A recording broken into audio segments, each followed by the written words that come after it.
ओम शांति। अपने आप को यूनिवर्स के सामने ऐसे करें सरेंडर, फिर होगा चमत्कार। आप खुद ही देखेंगे चमत्कार होते हुए। जब हम अपने आप को सरेंडर कर देते हैं, हम ईश्वर के आगे अपने आप को समर्पित कर देते हैं सभी चीज़ों से यूनिवर्स के सामने, तो फिर कैसे हमें सब कुछ वो देता है।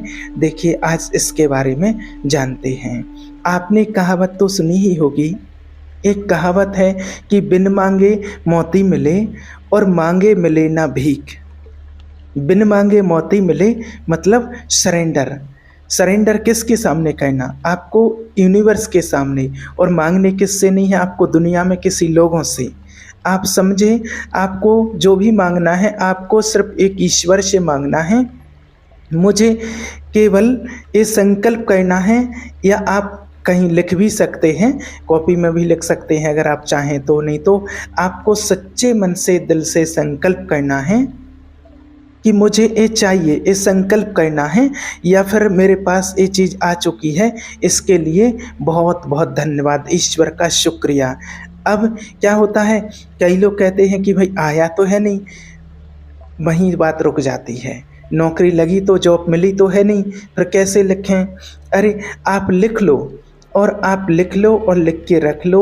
आप अपने अंदर दृढ़ संकल्प कर लो और वैसा अफर्मेशन करो, वैसा अपना दृश्य बनाओ कि मेरी जॉब लग चुकी है, और इसके लिए आपको ईश्वर बहुत बहुत धन्यवाद। और फिर आप देखेंगे कि धीरे धीरे करके वो कैसे उस चीज़ में आपकी बरकत होती है, और जो चीज़ आप चाहते हैं वो आपको मिलना शुरू होती है। कैसे फिर आपके रास्ते खुलते जाते हैं। लेकिन आपको दिल से परमात्मा पर विश्वास होना चाहिए, दिल से ईश्वर के सामने समर्पित होना है, सरेंडर करना है अपने आप को।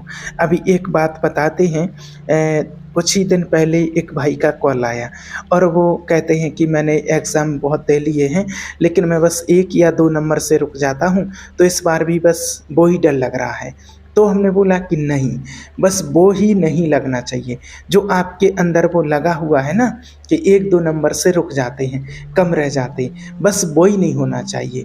बोले अरे इतनी बार हो गया तो लगता है। आप कितनी बार भी फेल हो चुके हों, 1 नंबर से 2 नंबर से आप रुक चुके हों, लेकिन हमने कहा अब की बार आपको दृढ़ संकल्प रखना है कि मुझे निकलना ही है।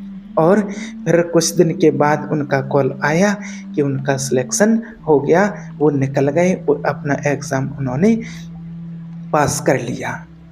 आपको ये ध्यान रखना है कि आप किससे मांग रहे हैं, आप क्या बोल रहे हैं, आप क्या संकल्प कर रहे हैं, आपके विचार क्या हैं, आप क्या लिख रहे हैं।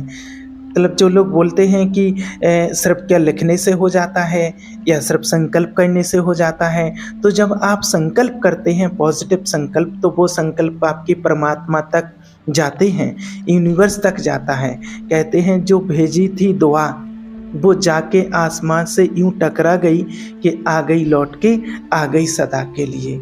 मतलब कि जो भेजी थी दुआ, कैसे भेजते हैं, लिख दिया, कागज़ में लिख लिया, या फिर संकल्प कर लिया है कि मेरे पास एक बहुत अच्छी गाड़ी है, और इसके लिए यूनिवर्स का बहुत बहुत, परमात्मा का बहुत बहुत धन्यवाद। तो ऐसे होता है सरेंडर ईश्वर के सामने। अब मुझे लिखना है, मुझे किसी भी व्यक्ति से कोई उम्मीद नहीं लगानी है। अरे लोगों से हम क्या ले सकते हैं? क्या है लोगों के पास आपको देने के लिए? 5,000, 2,000, 10,000, 25, 50 लाख, 2-5 लाख, इससे ज़्यादा तो कोई दे नहीं सकता है। और एक बात और याद रखना, अगर आप यहाँ दुनिया में लोगों से ले भी लोगे ना, तो भी आपका पेट नहीं भरेगा, आपकी मांग बढ़ती जाएगी और दुख आपका बढ़ता जाएगा। इसलिए जो मांगना है आप परमात्मा से मांगो। और भगवान से कैसे मांगते हैं? आराम से, शांति से बैठें और अपने अंदर मन में वो चीज़ें लाएं, और वो चीज़ें लाएं और संकल्प करें जो आप चाहते हैं। चाहे आपकी नौकरी हो, बिजनेस हो, जॉब हो, पैसा हो, कोई भी चीज़ हो, और उन चीज़ों को लाएं, अपने मन में अंदर ही अंदर दोहराएं। और उसके जो आपके लिए मिला है, सबसे पहली बात, इस बात का आपको विशेष ध्यान रखना है, क्योंकि आज हम मांगते ही मांगते रहते हैं, भगवान से, यूनिवर्स से कुछ भी मांगते ही रहते हैं, लेकिन हमने कभी उसका धन्यवाद, शुक्रिया नहीं किया है। तो आज हमें सबसे पहले तो जो हमें मिला हुआ है, जो उसने दिया हुआ है, उसकी लिस्ट बनाएं और उसका शुक्रिया करें कि शुक्रिया भगवान, शुक्रिया यूनिवर्स, जो आपने मुझे इतना सब कुछ दिया है।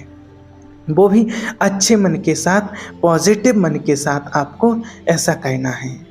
और फिर जो आप संकल्प करते हैं और जो आप मना धन्यवाद करते हैं, उसका आपको कितना अच्छा उसका रिटर्न मिलता है, कितनी अच्छी आपको फीलिंग आती है, और फिर जो आप आगे के लिए मांगते हैं वो कितने जल्दी मिलता है, आप खुद ही ये अनुभव करके बताएंगे। क्योंकि यहाँ भी देखिए, अगर किसी व्यक्ति से आपने कभी कुछ मांगा और उसने आपकी मदद कर दी, तो आपको माने खुशी होती है। दूसरी बार फिर आप उस व्यक्ति से मांगेंगे तो भी वो दे देगा, लेकिन अगर आप उसके लिए धन्यवाद नहीं बोलेंगे तो फिर व्यक्ति थोड़ा निराश हो जाता है कि अरे इन्होंने तो कुछ भी नहीं बोला है। और जब आप उसके लिए धन्यवाद कहते हैं, उसका शुक्रिया अदा करते हैं और उसके लिए भगवान से भी दुआ करते हैं और उसके मुख पर जब बोलते हैं कि आपका बहुत बहुत शुक्रिया, आपने मेरे इस कार्य में मदद की है, और जब आप उसका शुक्रिया अदा दिल से करते हैं तो उस व्यक्ति को ऑटोमेटिक बहुत खुशी महसूस होती है, फीलिंग आती है, और फिर कभी आपको ज़रूरत पड़ेगी तो वो बिना मांगे ही आपकी मदद करने को व्यक्ति तैयार रहता है। तो इसी प्रकार शुक्रिया हमें ईश्वर का करना चाहिए कि जो हमें उसने इतना सब कुछ हमें दिया है, हम सिर्फ उससे मांगते ही मांगते रहते हैं, हम उसका शुक्रिया नहीं करते हैं, धन्यवाद नहीं करते हैं। और एक चीज़ आजकल देखने में आती है, जैसे कोई शादी होती है तो उस शादी में क्या होता है, तो कि जो दहेज लेने की उनकी इच्छा होती है, दहेज में पैसे लेने की इच्छा होती है। और कई बार सुनने में ऐसा भी आया है कि दहेज के लिए बहुत परेशान किया जाता है, कई तो रिश्ते भी टूट जाते हैं। आप लोगों ने भी कई बार ऐसा सुना हो, शायद देखा भी हो कि माना बारात आ गई है दरवाजे पर, और छोटी मोटी कोई चीज़ के कारण, गाड़ी के कारण, पैसे के कारण, किसी कारण बस रिश्ता टूट गया है। उन्होंने कहा अगर गाड़ी नहीं मिली तो हम बारात वापस ले जाएंगे, या वो माता पिता ने उसकी इच्छा पूरी नहीं कर पाई तो लड़की ने ही बारात को वापस लौटा दिया है किसी दहेज के कारण, ऐसा भी होता है। और या फिर कई बार ऐसी भी नज़र होती है कि लड़की जैसे जो घर आती है, बहू जब घर आती है तो उनकी नज़र रहती है कि माँ बाप के यहाँ से क्या लाई है, इसके वहाँ से क्या आया है। एक मना जो खुशी से दिया जाता है और खुशी मन से दिया जाता है, और माता पिता की इच्छा होती है कि अपना खुशी से दें, मन से दें कि मेरी बेटी की शादी हो रही है, वहाँ बेटी जाएगी, वो एक अलग बात होती है। लेकिन एक परेशान करके, टॉर्चर करके, और सामने वाले के पास नहीं है पैसा और फिर भी कैसे भी करके उससे उस बहू को ताने मारना या कुछ कहना और मंगाना। अगर मान लीजिए वहाँ से पैसा आ भी गया, 10 लाख रुपए अगर इस तरीके से आ गए, आपने जो बहुत परेशान किया, प्रेशर डाला, रोना धोना चल रहा है ना, और अगर किसी तरह से 10 लाख रुपए आपके पास आ भी गया तो आप इस बात को मान लीजिए कि कुछ ऐसे योग बनेंगे कि वो 10 लाख के 20 या 30 लाख कहीं ना कहीं आपके चले जाएंगे। तो ये प्रकृति का नियम है। आप ये नहीं सोचना कि मुझे यहाँ से मिल गया है, और ये जो आप इस तरह की कोशिश करते हैं ये दुख को बढ़ावा दे रही है। और इससे माना पैसा तो आएगा, लेकिन पैसे के साथ में ऐसा दुख आएगा, इतना बड़ा दुख आएगा कि आप समझ ही नहीं पाओगे, आपके परिवार में क्लेश पैदा हो जाएगा, आप समझ ही नहीं पाओगे। ये प्रकृति का नियम है और आप इसको नहीं समझ पाओगे।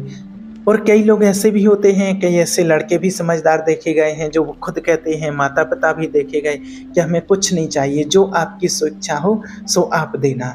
तो माना फिर वो इतना देते हैं कि जितना वो सोच भी नहीं सकते थे कि इतना करेंगे, क्योंकि हर कोई व्यक्ति मन से तो देता ही है और हर माता पिता की इच्छा होती है कि बेटी को ज़्यादा से ज़्यादा दे सकें, और फिर उनको बहुत अच्छे से मिलता है। और फिर उन लोग, ऐसे लोगों का अनुभव उनने खुद बताया कि जब से फिर वो उनके घर में माना बहू आई, तो जब से उनके घर में इतनी बरकत हुई।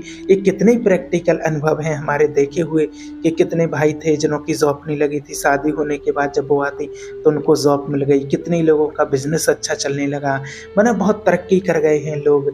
ऐसा माना बहुत कुछ देखने में आया, माना कि पहले तो बहुत कम ही कमाई थी और उनको आने के बाद बाद अचानक से ऐसे कि जैसे लॉटरी लगने लगी हो, और जो माना 5-5 साल में उनके पास वृद्धि नहीं हुई और जो उनके धन में बरकत 6 महीने के अंदर ही हो गई, ऐसा भी देखने में आया।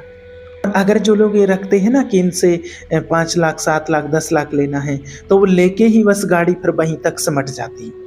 तो ये नियम है एक यूनिवर्स का कि नीति राज करती। राज कौन करता है? राज वो लोग नहीं करते हैं जो इधर से लिया, वहाँ से छीना, वहाँ से मांगा, एक किया। नज़र होनी चाहिए हमारी ऊपर वाले के पास, ऊपर, क्यों देने वाला ऊपर बैठा है और यूनिवर्स के पास इतना है, उसके पास बहुत सारा है, खूब है उसके पास। माना आप ले लेके थक जाओगे, लेकिन वो दे दे के नहीं थकेगा, क्योंकि उसकी जानकारी में है कि साथ में लेकर के तो जाएंगे नहीं ऊपर। जब तक यहाँ है इंसान तब तक उसका उपभोग कर लेगा, क्योंकि है तो यहीं की चीज़। तो यूनिवर्स के पास देने के लिए बहुत कुछ है, लेकिन उससे लेने के लिए आपका मन बहुत शार्प होना चाहिए और आपको सरेंडर कहना है। सरेंडर मतलब लोगों से नहीं मांगना है, छीनना नहीं है कि यहाँ से ये झपट लिया, यहाँ से ये छीन लिया, इससे ये मांग लिया है, क्योंकि उससे क्या होता है आपके साथ कि आप वही चीज़ें लेने में रह जाओगे और वो चीज़ फिर दुख भी पैदा करेगी किसी ना किसी प्रकार से। कहीं कुछ ना कुछ होगा, कहीं इधर पैसा लग गया है, कहीं उधर पैसा लग गया है, कोई बीमार हो गया है उसमें पैसा लग गया है, पैसा लगता ही जा रहा है। ये बातें बहुत सारे लोगों की जानकारी में है, लेकिन उनका मन ऐसा है ना कि अरे ऐसा कुछ नहीं होता है, क्योंकि देह का जो भान अहंकार है ना, वो दबा देता है मन की भाषा को। जो अंतरात्मा की आवाज़ होती है उसको दबा देता है। अरे ऐसा वैसा कुछ नहीं होता है, नियम कानून कायदे ये धर्म क्या है, कुछ नहीं होता है, जब जो होगा सो देखा जाएगा। और वो उन बातों पर विश्वास नहीं करते हैं। और जब फिर होता है फिर कहते हे भगवान तूने क्या किया हमारे साथ। अरे भगवान क्यों करेगा? भगवान किसी के साथ ऐसा क्यों करेगा? भगवान किसी के मामले में इंटरफेयर नहीं करता है, कभी वो किसी को सुख और दुख नहीं देता है। वो सब अपने अपने कर्मों के अनुसार ही पाते हैं। और भगवान, आपको क्या लगता है कि भगवान ऊपर बैठा है और ऊपर बैठे बैठे देखिए इसने क्या किया है, इसको बीमार कर दें, इसने क्या किया है, और कहें कि देख लो आपके हिसाब से तो मना कर दो? नहीं। आपको क्या लगता है कितनी जनसंख्या है इस दुनिया में? ऐसा नहीं करते कि आज इसका ध्यान रखेंगे उधर उसका कुछ हो जाएगा। तो वहाँ पर क्या है कि एक स्कैनर लगा हुआ है और आपका हर एक कर्म रिकॉर्ड हो रहा है और उसके अकॉर्डिंग ही आपको हर चीज़ मिलती है। इसलिए आपको क्या कहना है? आपको बिल्कुल अपने आप को सरेंडर कहना है कि मैं नियम पर चलूँगा, नीति पर चलूँगा और जो फ्लो वो चल रहा है उस पर चलता रहूँगा। कुछ कोशिश करने की ज़रूरत नहीं पड़ती है कभी भी। कभी होता है ना कि इधर से ये कर लूँ, उधर से वो कर लूँ। आपको सिर्फ इतना कहना है कि मुझे पूरा विश्वास है ईश्वर के ऊपर, यूनिवर्स के ऊपर, कि मेरे साथ सारी चीज़ें अच्छी होंगी और मैं अपने जीवन में जो चाह रहा हूँ वो सब कुछ आएगा। तो सरेंडर का मतलब ये है, क्या होता है सरेंडर का मतलब? कि आपको सिर्फ विश्वास करना है और अपने अंदर पॉजिटिव संकल्प करना है। और चाहे तो आप अपनी कॉपी में लिख सकते हैं और उसको आपको विजुलाइज करना है और अच्छे मन से। और ऐसी कोई चीज़ होती है जैसे इस प्रकार से आपको कोई दिखता है कि यहाँ से ये ले लो, नहीं, ऐसा नहीं। अगर आपने ये चीज़ें करना बंद कर दी तो ऑटोमेटिक आपको वो चीज़ें मिलने लगेगी और आपका सहयोग होने लगेगा और आपके पास पैसा आने लगेगा। अगर आपको पैसा मांगना ही है तो किससे मांगना है? आपको ईश्वर से मांगना है, आपको यूनिवर्स से मांगना है और किसी से नहीं मांगना है। क्या होता है कि देखिए कई लोग क्या होते हैं कि अपने जैसे घर में होते हैं तो कई लोग तो पैसा रहता है कि हाँ भाई ले जाओ, जिसको चाहिए हो ले जाओ, बच्चे पानी के लिए जो भी है जिसको चाहिए हो ले जाओ। माना विश्वास होता है कि हाँ ईश्वर दे रहा है और सब अपने अपने कर्मों का ले रहे हैं। अब क्या होता है, कई लोग होते हैं कि कई लोग कहते हैं कि अरे मैं क्यों रखूँ यहाँ पैसे अपने पॉकेट में, पर्स में, यहाँ क्यों रखूँ, कोई भी ले जाता है। तो फिर यूनिवर्स क्या कहेगा कि भाई तू ही देख ले, जहाँ से मैं आया कि मैंने रखे हैं ये पैसे और मेरे पैसे आप खर्च करने के लिए, बीवी हैं, बच्चे हैं, कि उनके लिए ले जा रहे हो। तो नहीं, ये नहीं होना चाहिए कि मैं कर रहा हूँ। इस मैं को आपको सरेंडर करना होगा कि मैं कुछ नहीं कर रहा हूँ। जीवन में मेरे जो कुछ भी हो रहा है वो सब कुछ ईश्वर यूनिवर्स कर रहा है। तो इस प्रकार से आपको अपने आप को सरेंडर करना होगा कि मैं कुछ नहीं कर रहा हूँ, मैं तो सिर्फ निमित्त मात्र हूँ। ईश्वर ने मुझे निमित्त बनाया है कि और अगर आपके पास पैसा आया है तो आप इसको पॉजिटिव में परिवर्तन कर दो कि ये जो पैसा आया है ये मेरे परिवार वालों के भाग्य से आ रहा है। आपको किसी को बताना बोलना नहीं है, सिर्फ अपने मन को कि इस बार मान लीजिए आपने अगर 50,000 रुपये कमाए तो ये 50,000 रुपये जो है ये जो मेरे घर में 5 सदस्य हैं इनके भाग्य का मुझ तक पहुंचाया है, बहुत बहुत धन्यवाद। और आपके अंदर जिस दिन ये आ जाएगा कि मैं ये कर लूँ तो फिर यूनिवर्स बोलता है कि तू ही कर ले। और फिर हम इतने परेशान हो जाते हैं कि समझ में नहीं आता है कि मैं क्या करूं, कैसे करूं। अभी मान लीजिए आपके पास कुछ पैसे आए और आपने कहा कि अरे मैंने कमाए हैं, मैं क्यों दूं उसको। अरे आप देने का भाव रखो, जितना आप देने का भाव रखोगे उतना आपके पास आएगा, और जितना आप छीनने का भाव रखोगे, आप में लेने का भाव रखोगे, उतना वो भी होता जाएगा किसी न किसी भाव से। ये देखा गया है और ये मैंने एक्सपीरियंस से बता रहे हैं, ऐसे नहीं समझना कि आपको कही सुनी बातें बता रहे हैं, ये प्रैक्टिकल चीज़ें बता रहे हैं। देखिए कई लोग जो होते हैं ना, माता पिता जैसे संस्कारी जो होते हैं, वो अपने बच्चों को शिक्षा देते हैं कि बेटा देखो, भले आप एक रोटी कम खा लेना, आप 4 रोटी खाते हैं, सपोज मान लीजिए जैसे आप खाना खाने के लिए बैठते हैं घर में और आपने 4 रोटी खाते हैं, तो वो माता पिता कहते हैं कि बेटा देखो आप 4 की जगह 3 खा लेना, 1 रोटी कम खा लेना, लेकिन किसी का बुरा नहीं करना, किसी की हाय नहीं लेना, अनीति पर नहीं चलना, जो भी है नीति का और नियम का खाना। तो बात समझ रहे हैं ना आप। तो ये समझ लो कि यूनिवर्स का नियम है। और आपको एक बात और बताएं कि आप जानते भी हैं, आप इस बात को मानते भी, समझ भी रहे हैं, आपके मन में ये बात होती है कि नहीं, जो बात बताई जा रही है, जो बात बता रहे हैं वो सही है, ये बात सही कह रहे हैं, इस बात को आप एक्सेप्ट भी कर रहे हैं कि बात तो सही है, लेकिन क्या है बस मान नहीं पाते हैं। हाँ, वो एक बात अलग है, जैसे कोई नए नए बच्चे होंगे, ऐसे 15 से 20 से 18 22 साल के, उनके दिमाग में भले होता अरे ऐसा कुछ नहीं होता है। अब जब वो आगे चल के ऐसी उम्र में आएंगे ना 30-35 में, तब उनको वो बात समझ में आएगी। हाँ, अगर उम्र में आते हैं और वो अच्छे काम कर रहे हैं तो उनको कोई दिक्कत नहीं आएगी, लेकिन अगर वो इन बातों को झुटला करके कि अरे कुछ नहीं होता है तो सब, और कुछ गलत तरीके से अगर कुछ भी करेंगे तो फिर उनको अपने आप कुछ एहसास होगा, क्योंकि प्रकृति अपने आप एहसास कराती है। अगर किसी के साथ कुछ बुरा हो रहा है तो उसको एहसास होता है, प्रकृति एहसास कराती है कि कभी ना कभी इसने बुरे कर्म किए हैं, ये एहसास हो जाता है। हाँ, वो व्यक्ति बता नहीं सकता है, वो एक अलग बात होती है, लेकिन उसको एहसास होता है कि मैंने ऐसा किया था। इसलिए अपने आप को सरेंडर कर दो। सरेंडर कैसे कि मुझे किसी से कुछ नहीं चाहिए, किसी से कोई उम्मीद नहीं, जो मुझे उम्मीद है वो यूनिवर्स से है। और जिसको आप अपने मन अच्छे संकल्प करो, पॉजिटिव संकल्प करो, और आप अपनी कॉपी में भी उसको लिख सकते हो कि मुझे ये मिला है, इसके लिए आपका बहुत बहुत शुक्रिया, थैंक यू।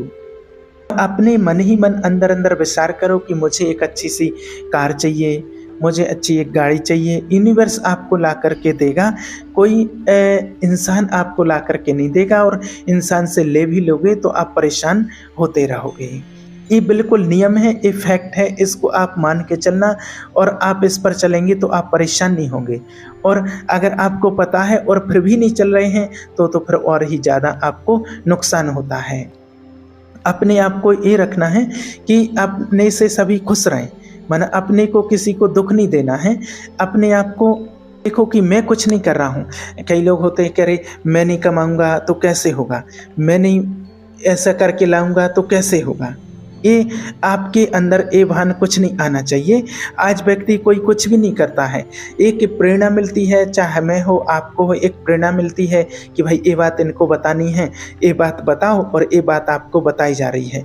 ऐसा नहीं है कि इसको पहले कहीं से लिखा होगा, पढ़ा होगा और फिर आपको इस तरीके से वो बात बता रहे हैं, ऐसा नहीं है। जो बात आपको बताई जाती है वो ईश्वर की ओर से एक प्रेरणा मिलती जाती है और वो बात आप तक पहुंचाई जाती है। तो इस बात से जब ये समझते हैं कि हम नहीं कर रहे तो इससे हम मुक्त होते हैं। और अगर ये कहते हैं ना कि अरे ये तो मैंने किया है, मैंने बताया है, या कोई व्यक्ति कहता है ये तो काम मैंने किया है, इस काम के सिर्फ मैं निमित्त हूँ और ये मुझे ईश्वर ने इसके निमित्त बनाया है, मुझे निमित्त बनाया गया है और इससे आपको कुछ काम लिया जा रहा है इस सृष्टि पर, तो आपसे को निमित्त बनाया गया है और आपसे काम लिया जा रहा है। तो जब आप ऐसा अपने अंदर फील करेंगे तो आप इससे माने निमित्त भाव समझकर चलेंगे तो इससे आप मुक्त हो जाएंगे और आपके पास सब कुछ आने लगेगा। और जब आपके पास रहेगा कि मैं, आपके अंदर रहेगा कि मैंने किया है, मैंने इन बच्चों को पाल पोस के बड़ा किया है, मैंने इनको ये दिया है, मैं इनको खिला रहा हूँ, मैं इनके जीवन चला रहा हूँ। ऐसे कई लोग कहते हैं ना कि मैं हूँ, मैं नहीं खिलाता तो आज इनका क्या होता, इस वजह से तुम जी रहे हो, मैं कमा के ला रहा हूँ, इस वजह से तुम खा रहे हो, नहीं तो आपका क्या होता।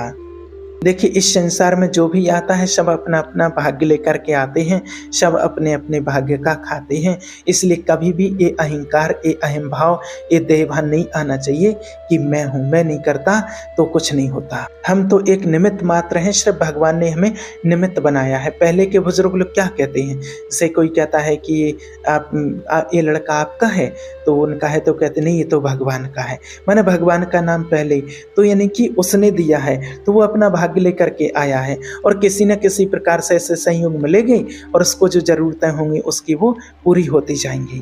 और आजकल क्या होगा, सब कुछ मैं, कि मैं कर रहा हूँ ऐसा, ये मैंने किया है, तुम्हारी क्या है औकात, तुमको क्या आता है, ऐसे कई लोग बोलते हैं ना।